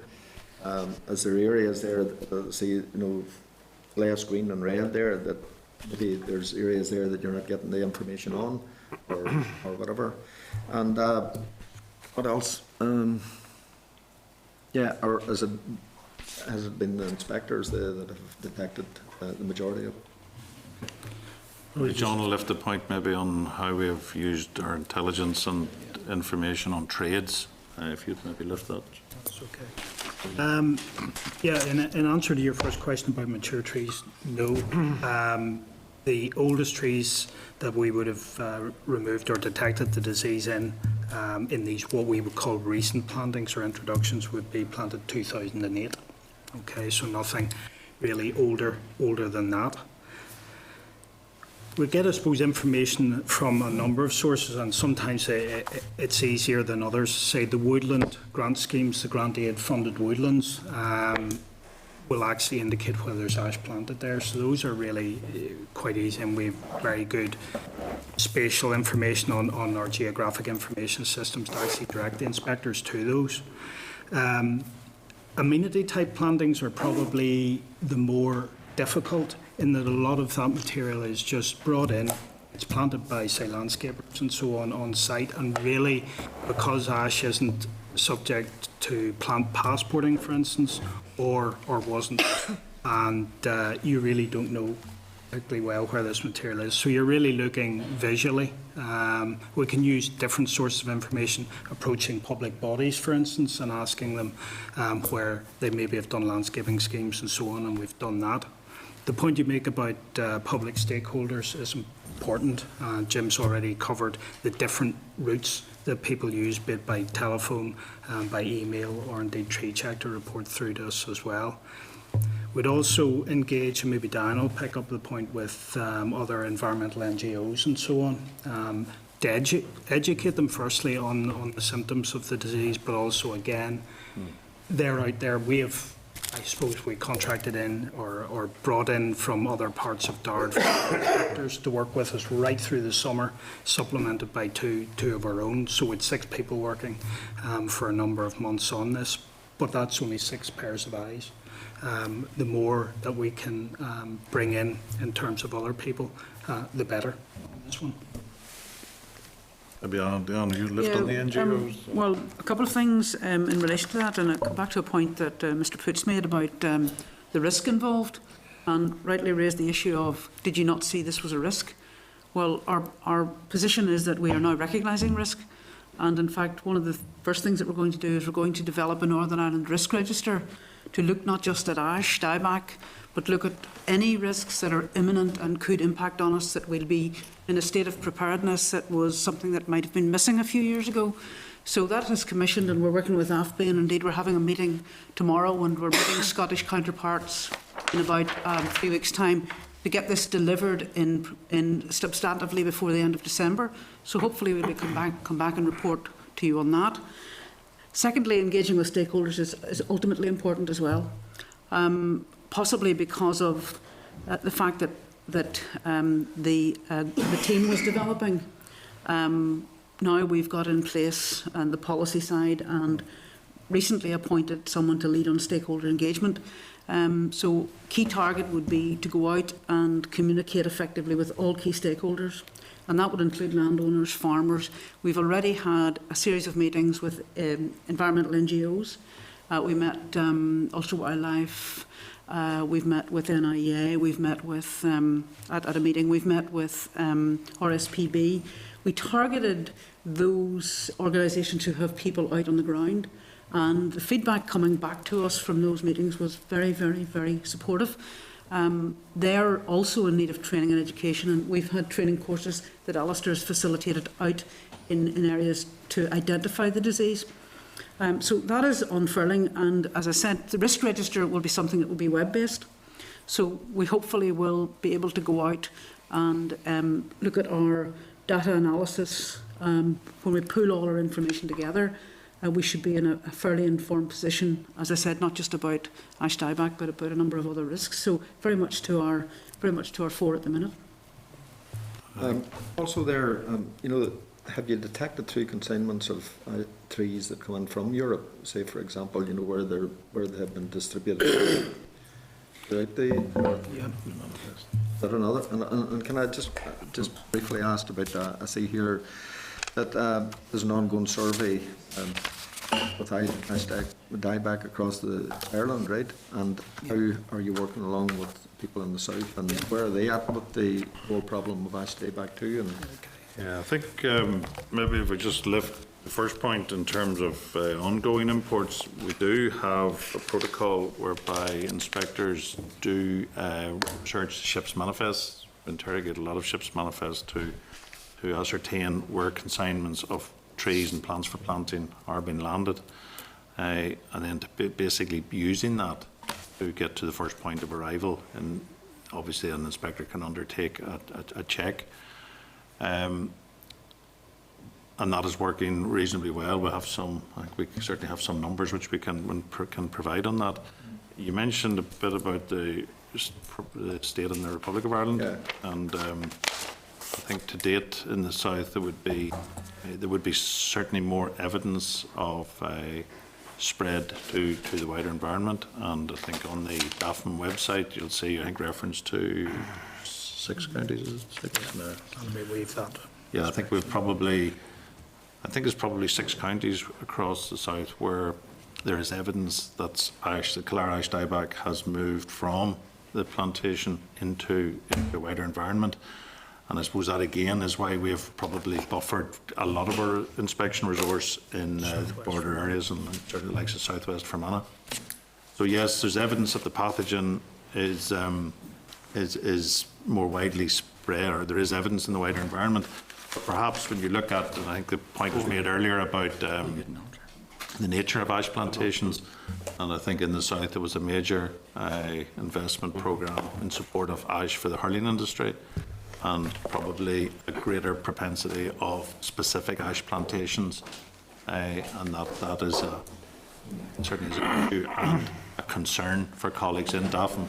But I think, as I indicated earlier, we not only, and Diane has pointed out about our engagement with stakeholders, I think from a national plant protection organisation, we would have, I think we'd now be doing monthly meetings with DAFM colleagues. In fact, we would be on telecons very regular with colleagues from the south, but on an east-west basis as part of the UK Plant Health Service, we're very much engaged with, again, colleagues from Scotland, from Wales and from DEFRA, and those arrangements are reflected in regular coordination meetings, and also as we develop strategies. And I think perhaps what is underlying a lot of what, as we are in the process, as we have began to get the type of capacity we require within the Forest Service Plant Health Unit, we can now look at a more strategic approach.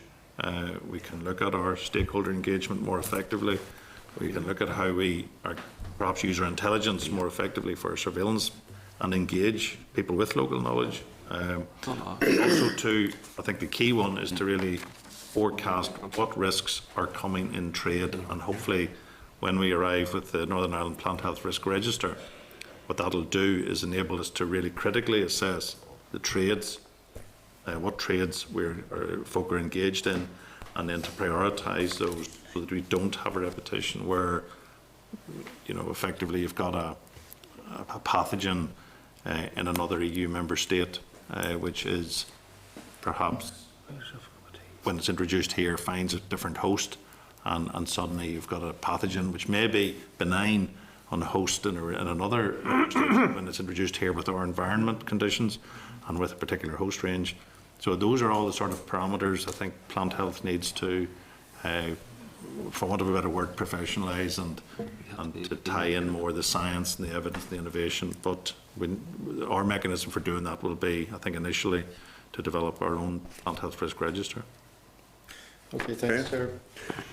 Well, finally, can I, given that it's 3 years now from the last importation of ash trees from the ban, and I presume that all sites, or most of those sites, have all been identified by now, would that not in the main tell us that we should, in effect, be over the worst of it?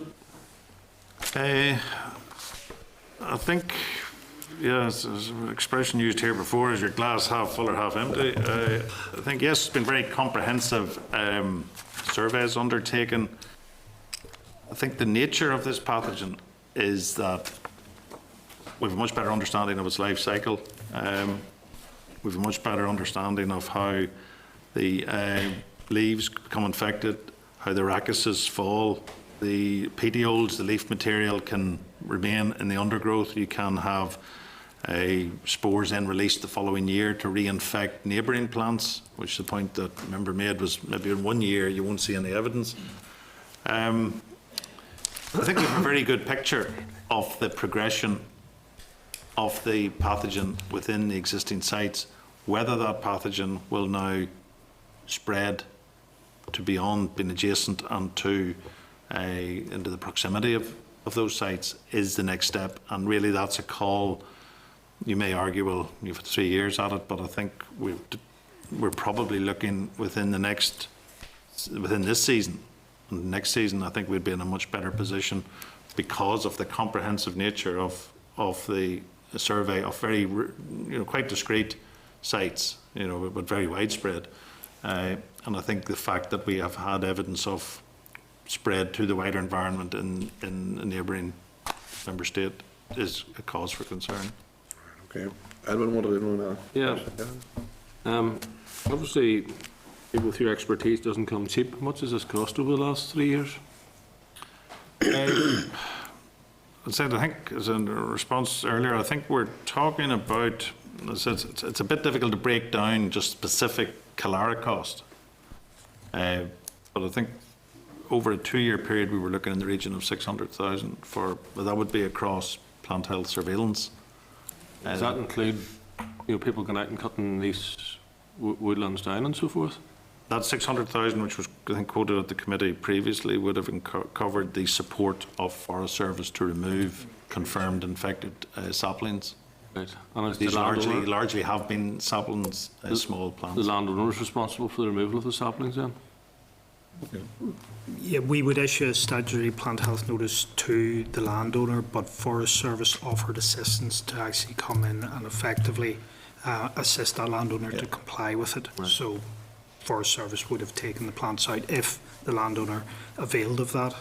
Which 600 covers all of that, does it? Sorry? The 600,000 covers all of that? I think that it figure does, yes. was figure included the removal at that time. It was a bit of bucket economics because it was largely staff. There was a quite degree of guesstimate. They're already there, yeah. Staff were already there, but to try then and allocate out, if they were out on a particular visit or an inspection and they were undertaking some Calara control duties, it was quite difficult to separate that out. Well, welcome to Alan's point, by the way, and I think it's important that we're alert to other potential diseases and not to hold back if it means legislating to ban the import of particular trees from particular countries and so on. Thanks, sir. Just before you go, is there any other diseases that you have concerns about at the moment? Which one do you want? Well, there are major implications. I mean, there's all those diseases that don't have. Well, I think we had an indication, we were constantly been engaging in new surveys. I think one introduction into Europe recently of note was Xylella fastidiosa, which is a pathogen, bacterial pathogen, which appears to have infected olive trees in Italy. But there is a much wider host range. Again, the point I made earlier, Chair, about a pathogen in one country, which may be, obviously olives, and the olive industry is very important in southern Mediterranean. There is potential for it to spread to trees in this environment, given with climate change and people introducing novel hosts for gardens. But we actually have identified a host plant, and a number of the Plant Health Service across the UK has initiated quite a quick turnaround to have a look at a number of host plants, which would generally be in nurseries. We're using our intelligence of the nursery trade to try and locate people who have stocks of these plants and then to undertake some testing, and that will enable the UK to declare that it is a protected zone or to seek protected zones for Xylella. Therefore, you'd be placing stricter controls on potential plants. Okay. Just quickly. Sidney, Quickly. Sorry. Apologies for being late. I couldn't make it away at a funeral. Just on public engagement, maybe the questions have been asked, but I note there this opposite you have this tree check. 48. You had 48 reports, but there's only a few of them came through with the tree app, and there's obviously big difficulties there with it. And you're talking about moving forward and rectifying that.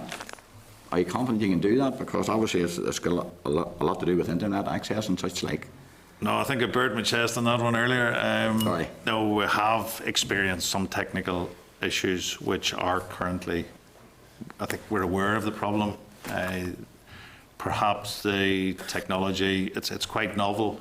The technology itself, the web-based app, is not necessarily, but to try and introduce it on an all-island basis using the cloud. I wouldn't profess to know all the technicalities, but I think the key issue here has been where an individual is in a remote location and loses internet access. The app originally was designed that you would capture your image or capture the location, and then when you come back into range of your wireless internet, that it would the data would be cached and would then send, and it would appear when we became aware that the numbers of reports from Tree Check were not as we would have expected. That has now been investigated, and my understanding is a contractor is being appointed, and hopefully within 6 weeks that fault. You'd expect a lot more coming through. We would expect it, but I think as I pointed out earlier, we would still expect a number of individuals, and could be a number of NGOs or people who regularly walk, may well phone, or some people will contact Alistair direct in labs, people will bring samples in, but we would try and encourage more and more individuals and stakeholders to use Tree Check as a means of reporting suspicious symptoms, to enable us to undertake a targeted inspection or to triage the symptoms, and if we think that looks unusual, that's a high risk, then we can dispatch an inspector. You'd expect more to come through with that. Yeah, we do have to be conscious of Just quickly, and I said maybe be asked as well, public awareness. What work has been done or is being done? Is there enough being done for public awareness in relation to tree disease and such like plant disease? I think it's an issue. It's ongoing. Yes, we could always do more. Diane has just outlined we have developing a stakeholder strategy.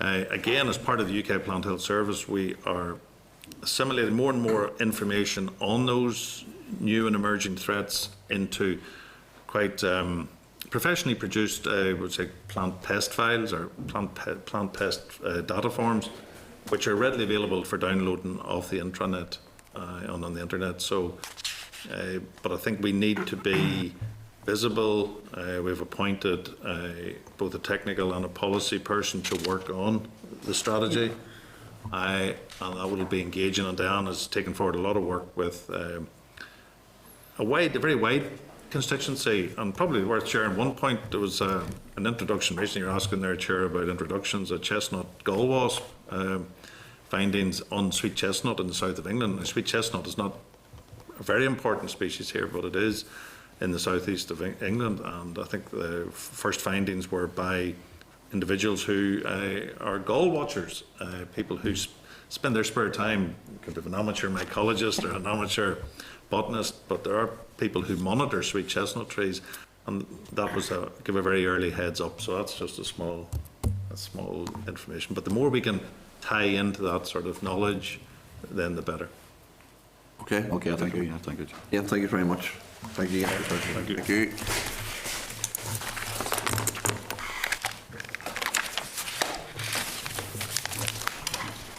Thank you. We move on to agenda item 7, oral briefing from DARD in the Nitrous Action Programme Amendment Regulations. And for our members, to the memo from the clerk at pages 30 to 33 and paper from the department at pages 34 to 55. And advise members that this rule last came before the committee on the 30th of June 2015 when members queried the definition of silage within the amended regulations. A written clarification on the definition of silage was provided by the department on the 19th of August 2015 and has been included at pages 56 to 57. The regulations in front of the committee today extends the definition of appropriate person and changes the definition of silage by removing the intended for consumption by animals. This is to reflect the growing use of silage in anaerobic digestion. Can I welcome Brian Irvine, Head of Environmental Policy Branch, Sabine Bowers, Deputy Principal, Environmental Policy Branch. You're very welcome. And you can maybe explain if there's anything to be explained. Thank you, Chair. I think you've explained it very, very eloquently and concisely there. That's exactly it. The committee considered the regulations on the 30th of June, sought clarification, particularly in relation to silage. We've provided that. I suppose just some clarification around the process. Their joint DARD-DOE regulations and its action programme. The committee considered them the 30th of June. The Environment Committee considered them on the 25th of June. And because they're joint regulations, the amendment regulations were notified by the two ministers to the Executive on the 22nd of June. So, subject to the committee today's approval, then we would like to proceed and make the regulations. Particularly, I suppose, in terms of timescale, the regulations, one of the things the amendments covers is the requirements for minimum soil cover, and that amendment is in line with the amendments that have been made with the close compliance regulations. So it would be important to have that in over the winter so that those the new requirements in the Nitrates Action Programme are consistent with the revised requirements that are in the close compliance regulations. And I suppose I won't rehearse the issue of minimum soil cover, because the committee considered it under the close compliance regulations, and the amendment to the NAP regulations is simply so that the two regulations are consistent. Okay. In relation to, can you explain the amendment made in it mentions here at paragraph 7, at the time when the NAP regulations were made, the examiner of statutory rules drew attention to the drafting defect in the regulations with regard to Regulation 31 penalties. Is that just technical again? It is technical, yes, and I think it's because it needed to specify that silage was in the definition of appropriate person. I think that was it. Okay. So. Well, actually, I think what happened was in relation to the regulation on penalties, there was an error at the drafting stage. We should have carried it forward as it was from the 2007 regulations, but there was a mistake made, so we had to correct it back to what it was before. And include it again, is that what you're saying? Yeah, the examiner preferred the previous version rather than the revised version, so we've amended it back to the previous version. That's okay. Joe, Brian? Joe? Chairman, can I ask a simple question? What volume or quantity of silage is currently going into anaerobic digesters? I wouldn't have any exact figures in that. Is it significant or not? Not significant that I would be aware of. I mean, conscious with AD that there were a lot of AD plants in planning applications and things, but they're not actually a huge number out there that have actually been built and operational at present. Yeah. There is a belief, however, that it is a product that's been wasted in terms of it should essentially be used as a feedstuff rather than feeding an AB. I mean, absolutely, and there's a point there. If there's too much silage goes into AD, then what do you feed the animals? And interestingly, this is something that caused a problem really in Germany because there were a lot of ADs there, and it ended up that silage and forage was going into the ADs, and as a consequence, then more feed was imported into Germany to feed the livestock, and that upsets the nutrient balance because you're importing nutrients, and it upsets your. So there's caution with AD. However, I do recall that when there was the seeming big expansion in AD, the Departmental Scientific Advisor did some calculations at the time, and really the amount of silage that would go in AD could quite easily be met by increasing productivity of grassland and really efficient grassland management. And I suppose just generally talking about nutrients, that'll be one of the themes that we'll be wanting to emphasise going forward, about making efficient use of glazed glass and soil analysis and nutrient management plan. Okay, Joe. Any other members? Now, I have always said, I just learned this from a farmer, but I mean, I always had some concerns about the number of them. I think there are uses, but I think it's important that there's not too many in Northern Ireland. I think it could cause an issue. And again, the issue you mentioned about an increase, there is, and I know Loughgall, Alpine, Loughgall and Grass Trials have said that there's a potential for grass to be increased by up to 50% in Northern Ireland if it was managed properly and the proper grasses, which would be a big plus, you know. Okay, thank you again. Okay, well, I have to put it to the committee here. If content, members, okay, we'll put the question. Can I seek agreement that the regulation move to the next legislative stage, members? Okay. Okay. Thank you. Thank you. All right. Then item 8, written brief Dart on the bovine vial diarrhea eradication scheme order, that's the BVD Northern Ireland 2015. Refer members to the papers from the department in your tabled papers pack. And advise members that the BVD eradication scheme order was deferred from the previous session. It was due to come to the committee next week, the 20th of October. However, we have been informed that it will be delayed again. And I think the start date was to be the 1st of January 2016. That now can't be met, but have we been told when they're coming to the committee, Stella? No? No, not as yet, but I understood they were coming fairly soon, I think, again, all right? Members may wish to note that the Deputy Chairperson and myself did meet with the DART officials last week when they informed us of the delay and the reasons for that delay. As members will know, this project has been taken forward by the industry stakeholder group called Animal Health and Welfare Northern Ireland, or AHWNI. The main reason for the delay is due to difficulties with the database that this group requires to record essential information on the disease. For these reasons, the Department has provided a written briefing to the committee this time and will come with an update as soon as this is possible. Can I seek comments from members? I think the industry was hoping, I think it's 2 years ago now when this was to be brought forward, and we're still has been held back. But I do think in our meeting, and the Vice Chair can confirm this, I think they're hopeful that they're near there. They're hopeful now. Again, that's not anything definite, but certainly there is disappointment that we haven't got to the stage where we're going to move forward in this. I think it is important that BVD is tackled on a statutory basis rather than a voluntary basis. Seek eradication. Yeah, I would agree with the Chair. I don't think it will ever be eradicated if it isn't legislated for.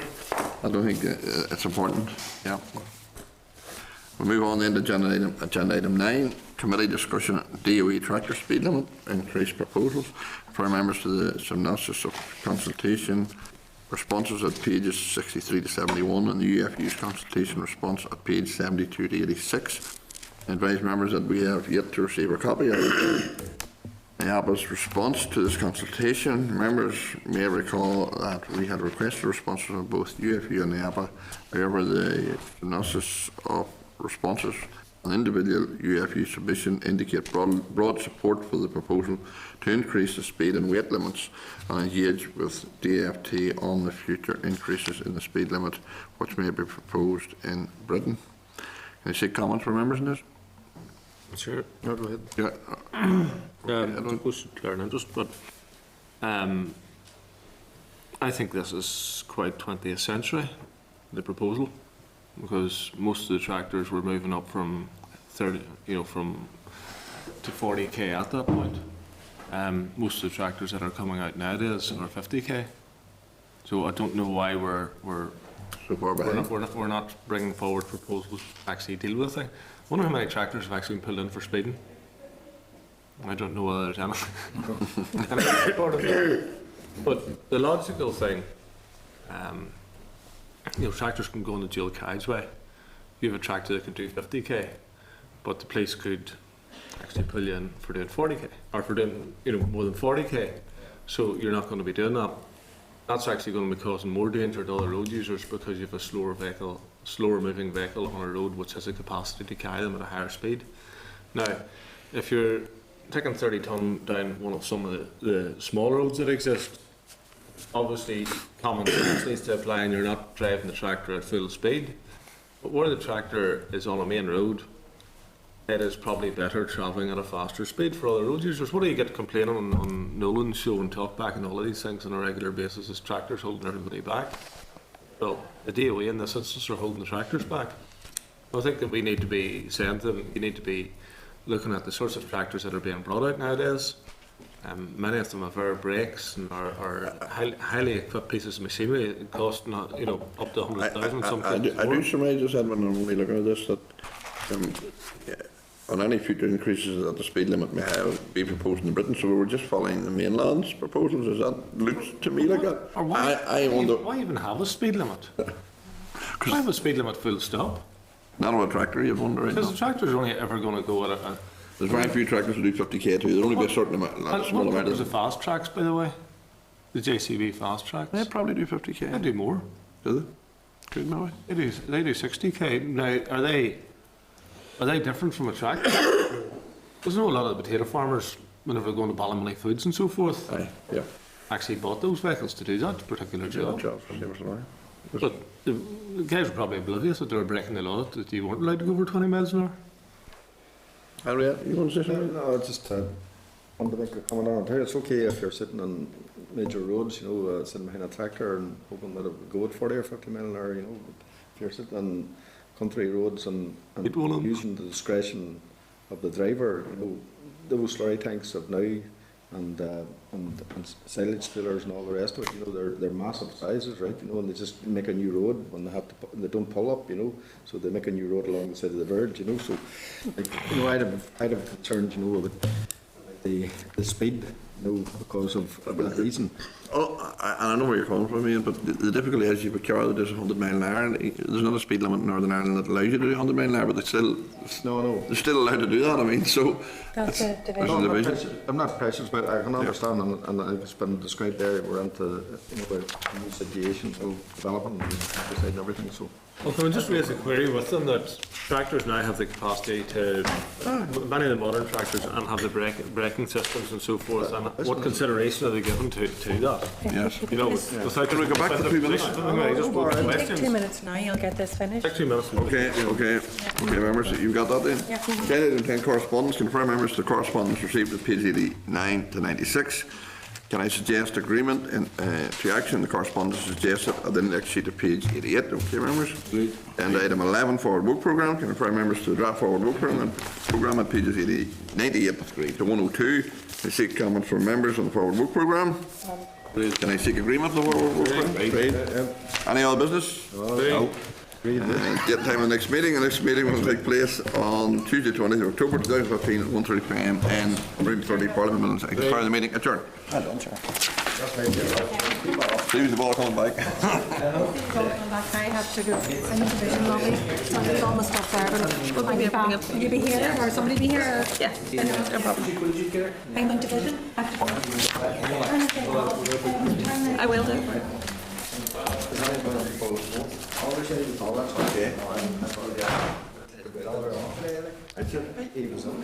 30. This is the Northern Ireland